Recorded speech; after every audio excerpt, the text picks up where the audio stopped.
আসসালামু আলাইকুম ভিউয়ার্স।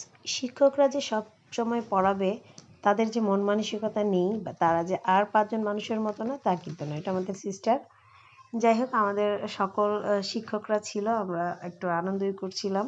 এক ম্যাডামের বাসায় এসেছিলাম। এই যে আমাদের ম্যাডাম, আসমা ম্যাডাম। তো যাই হোক সবাই একটু মজাই করছিলাম। সব মিলিয়ে তো বিভিন্ন শুকনা খাবার, পাস্তা, মোয়া, বিস্কিট, তারপরে ছিল কোক আইটেম, ড্রিংকস, যাই হোক। এরপরে সবাই খাওয়া-দাওয়া শেষে দেখলাম সবাই আমরা মোবাইল ভক্ত। মানে মোনাজাতে বসেছি মনে হচ্ছে। ওই যে বাচ্চারাও বারান্দায় মোবাইল।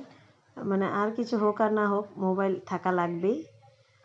তো সবাই ব্যস্ত মোবাইল নিয়ে এখন। খাওয়া-দাওয়া শেষে যেটা রিল্যাক্স দেখেন মোটামুটি তো সবাই রিল্যাক্সটা করছে মোবাইল নিয়ে। সবার হাতে মোবাইল। আমাদের সিস্টারের হাতে কোনো মোবাইল নেই। যদিও বহু কষ্টে কিছুদিন আগে একটা বাটন সেট নিয়েছে, তাও নাম্বার সবাই জানে না।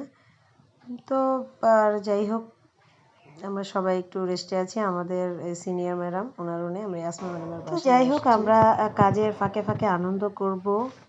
এতে মাইন্ড ফ্রেশ হয়, মন ভালো থাকে এবং আমরা যে পড়াবো যে জাম্পটা থাকে মনে যে একটা প্যারা থাকে বা মন খারাপ থাকে সব কিছুই আমি মনে করি যে ভালো হয়ে যায়। তো মাঝে মাঝে আমরা এরকম আড্ডা দিব পড়াশোনার বাহিরে, প্রতিষ্ঠানের বাহিরে। তো যাই হোক তো সবাই সুস্থ থাকবেন, ভালো থাকবেন, আমাদের ভিডিওটি শেয়ার দিবেন এবং লাইক কমেন্টস করবেন। ধন্যবাদ সবাইকে। আল্লাহ হাফেজ।